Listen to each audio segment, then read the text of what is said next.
test engineers. This is Jim from Orasi again, and I want to first of all thank all of you Alchemy Selenium users out there for the great feedback you've given us over the last few months. We really appreciate that. We are listening to you as well. We've heard from a few of you that you would like to see a similar solution for Playwright. So exciting news. The latest version of Alchemy can generate Playwright just as fast and easily and efficiently as it generates Selenium. So I'm going to take you through a quick demo of that. Hopefully you like what you see, and anyway, keep giving us that great feedback. We appreciate it. So let me open up this bike shop test suite. Got a couple of tests there already. In this case, let's just take a look at one or two of these tests. We got order a bike. And it's a very simple test, and you can see this is the same kind of test you'd create with Alchemy for Selenium. In fact, I can generate this out in either Selenium format or Playwright format now. So that's the exciting news. I can even take my old Alchemy Selenium test and regenerate those in Playwright if I prefer Playwright for my environment. So that's great, exciting news. Let me just take you through creating a simple test from scratch using Playwright. So one of the things I need to show you is in the suite settings now.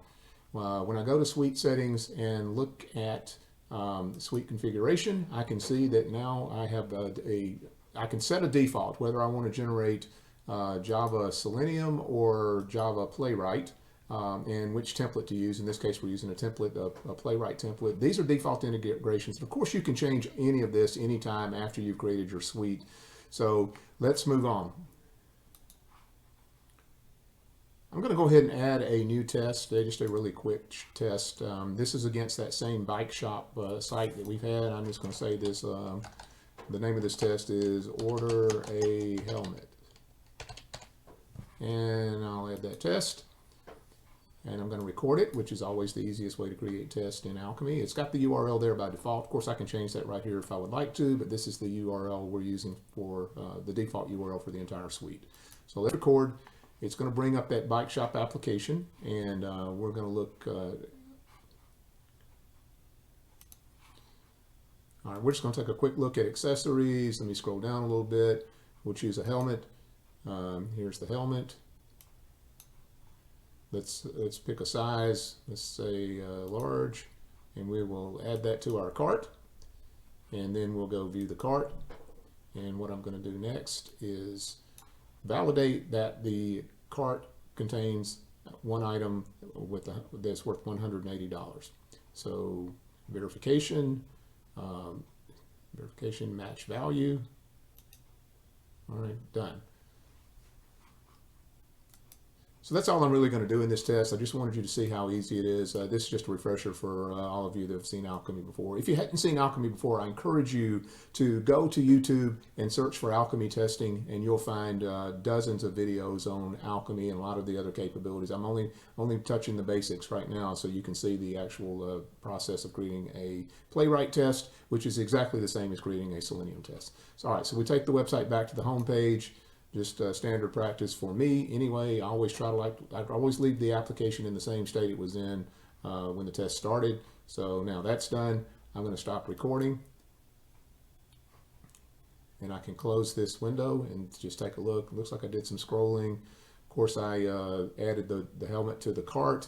I'm going to execute now right here on my desktop to make sure it works before I take it and execute it anywhere else. So let's just click execute here.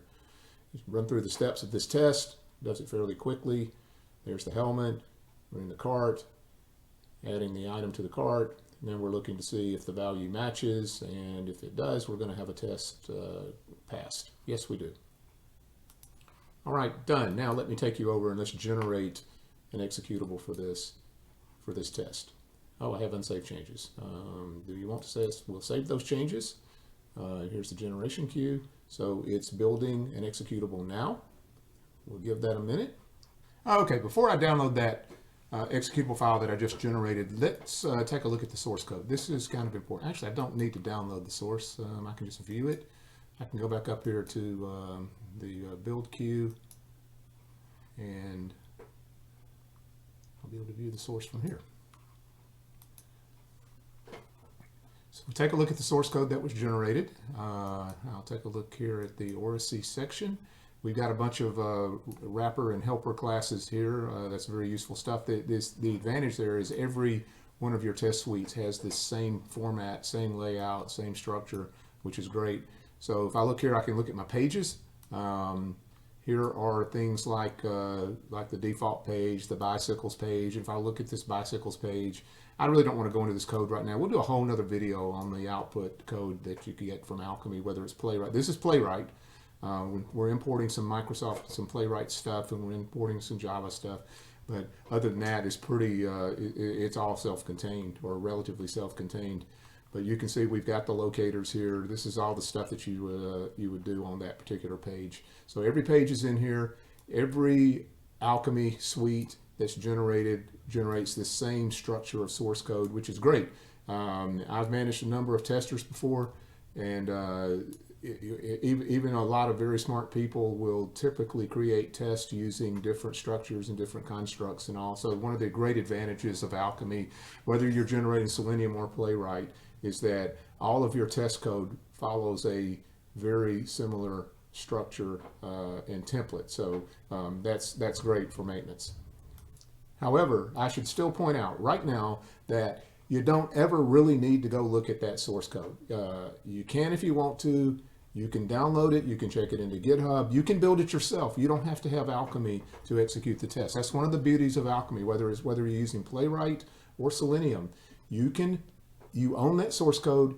You can take it into a source control system. You can build it yourself. You can create tests that you own. You don't need Alchemy anymore to execute those tests.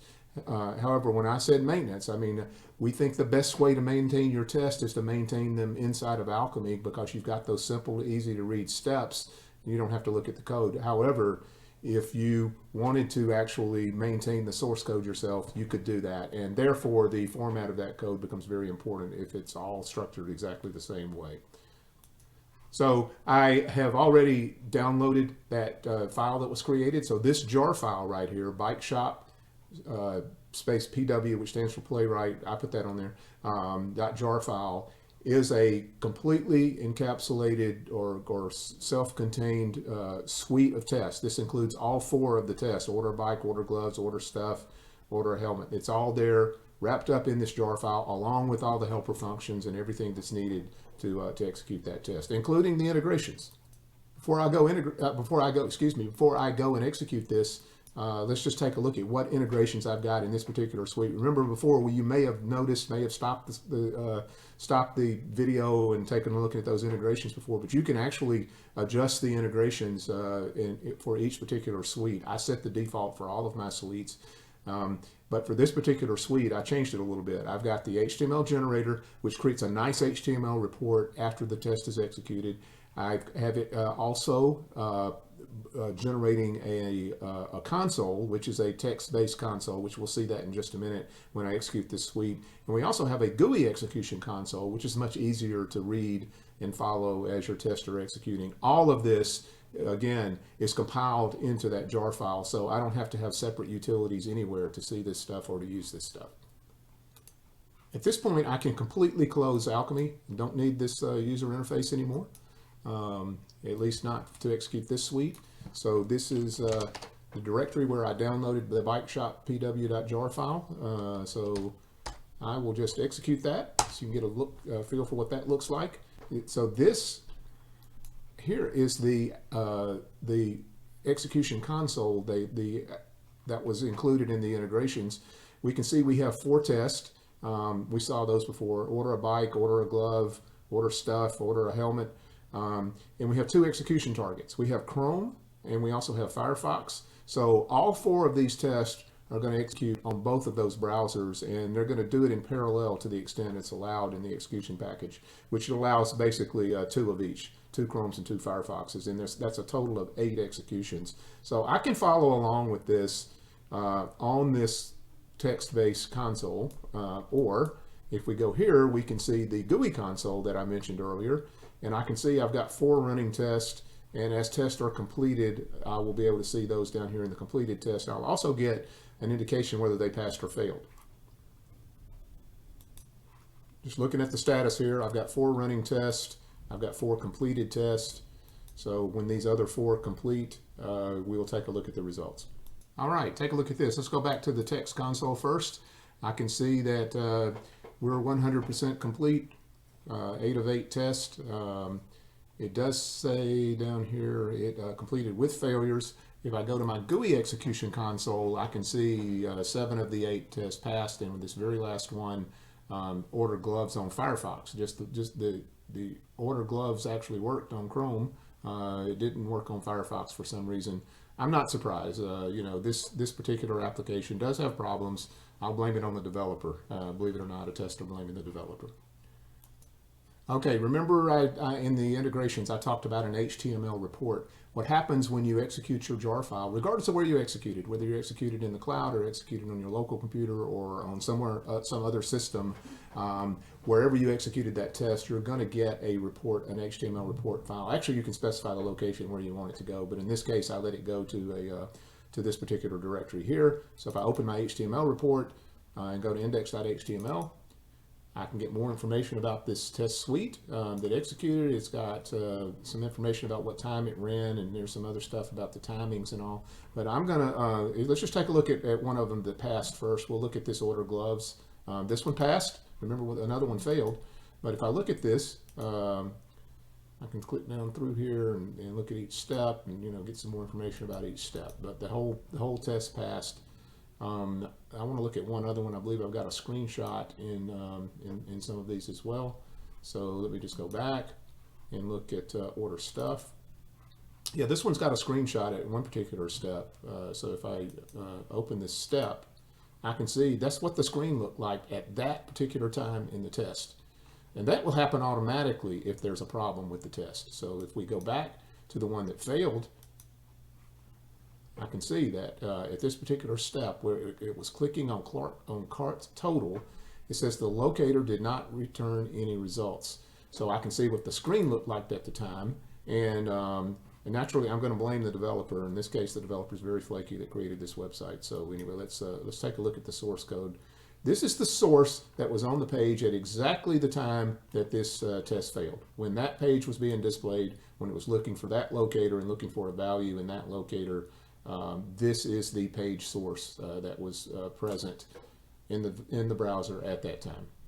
All right, I'm not going to try to diagnose that now.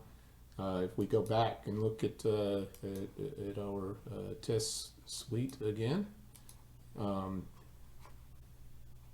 all of these report files are saved to wherever you said to save them. In addition, all the images, every test is saved in separate directories as well, but all you have to do is go to index.html to see it all pulled together on a nice website for you. All right, that concludes the demo portion of this video. I just want to point out one more thing to make sure this is clear. So I generated a jar file that is Playwright. In this directory, there is the bikeshop.pw.jar file. I can execute this anywhere I want to. I can execute it in the cloud. I can execute it locally. I can execute it on a farm of machines I've got in my local environment, or I can even execute it in one of the cloud services. Now, we make that very easy for you in Alchemy and the execution package, which I'm not going to really go into that now. That'll be another demo. But we can also execute these for you in a cloud service that we offer that is as simple as it can be. It's just as easier than the execution we just did. So once you've generated your jar file, you can specify that when this jar file executes, it is to drive a number of browsers in our GridWorks cloud, which will execute all of your tests and provide you with the same type of reporting that you just saw. Very helpful. Thanks again to everyone who has offered us great feedback in the past. Alchemy is growing like crazy. We're getting more and more users every single day. We're getting great feedback. So please give it a try. If you hadn't given it a try, give it a try. And again, go to our YouTube channel.